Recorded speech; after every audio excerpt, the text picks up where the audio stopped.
विद्यार्थी मोर्चा जिंदाबाद जिंदाबाद जिंदाबाद भारतीय विद्यार्थी मोर्चा जिंदाबाद जिंदाबाद जिंदाबाद भारतीय विद्यार्थी मोर्चा जिंदाबाद जिंदाबाद जिंदाबाद लाल 85 जय मूल निवासी लाल 85 जय मूल निवासी लाल 85 जय मूल निवासी भारतीय विद्यार्थी मोर्चा जिंदाबाद जिंदाबाद जिंदाबाद भारतीय विद्यार्थी मोर्चा जिंदाबाद जिंदाबाद जिंदाबाद भारतीय विद्यार्थी छात्र प्रकोष्ठ जिंदाबाद जिंदाबाद भारतीय विद्यार्थी छात्र प्रकोष्ठ जिंदाबाद जिंदाबाद लाल 85 जय मूल निवासी लाल 85 जय मूल निवासी भारतीय आदिवासी छात्र संघ, छात्रावास संघ, बालक बालिका संघ, ये 8 संगठनों का संयुक्त राज्य अधिवेशन आज ही के दिन में 7 राज्यों में संपन्न हो रहा है।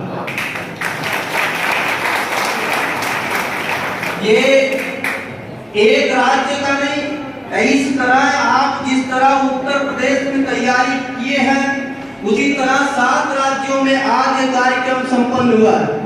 राजस्थान, मध्य प्रदेश, चंडीगढ़, पंजाब, उत्तर प्रदेश, महाराष्ट्र, ऐसे 7 राज्यों का आज ये राज्य अधिवेशन संपन्न हो रहा है। आगामी 8 नवंबर को 7 अन्य राज्यों में ये राज्य अधिवेशन संपन्न होगा।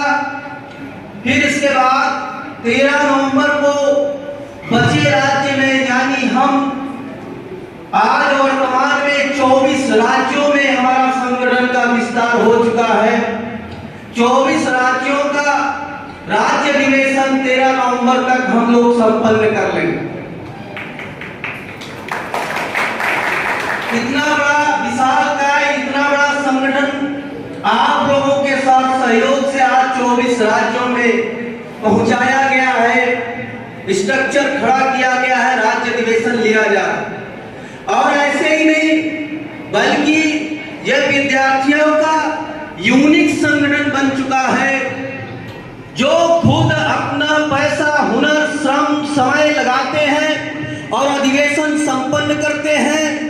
पर्चा छपने से लेकर के कार्यक्रम समापन करने तक विद्यार्थी इसको निर्वाह करते हैं। ये यूनिक संगठन है, वरना आज भारत में जितने भी संगठन विद्यार्थियों के बनाए गए हैं वो सारे के सारे विद्यार्थियों के संगठन किसी न किसी पॉलिटिकल ऑर्गेनाइजेशन से संबंध रखते हैं, तब वो कार्यक्रम कर पाते हैं। उनकी भी औकात नहीं है कि वो 24 राज्यों में इस तरह का राज्य अधिवेशन लगा सके।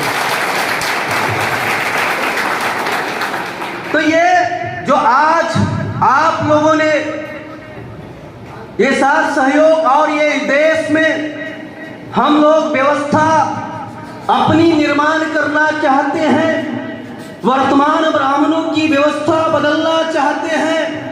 इस बदलने के लिए पहले जागृति होनी जरूरी है।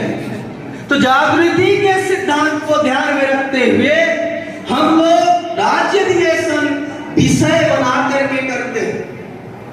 राज्य अधिवेशन विषय बना करके करते हैं ताकि विषयों के आधार पर हमारे विद्यार्थी जानकार बने और जानकार बन करके ये समाज में जाए और समाज में आंदोलन के लिए ह्यूमन रिसोर्स निर्माण करें। इसलिए जब आप आंदोलन करोगे तो आंदोलन से पहले आपको जानकार होना जरूरी है।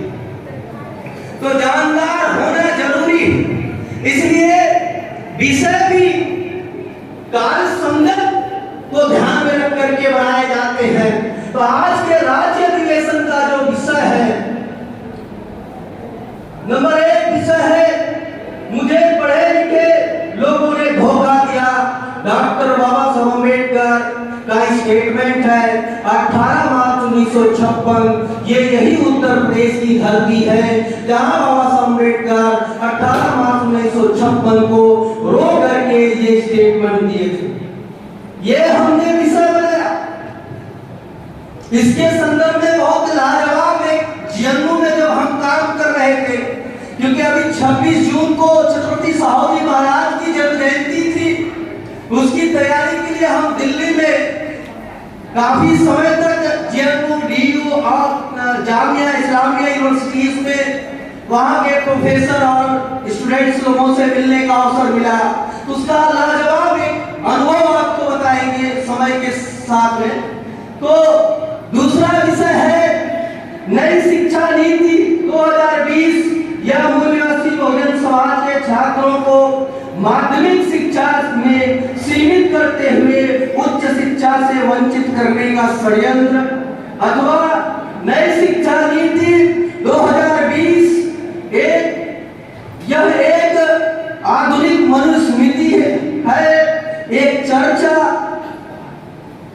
इसी में सब्जेक्ट है शासन प्रशासन में कॉन्ट्रैक्ट बेस पर भर्ती करना, शिक्षा का निजीकरण तथा SC/ST OBC माइनॉरिटी का शिक्षा एवं नौकरियों में प्रतिनिधित्व रद्द करना, मतलब बहुजनों का सामूहिक गुलाम बनाने का शासक वर्ग का षड्यंत्र, एक आकलन।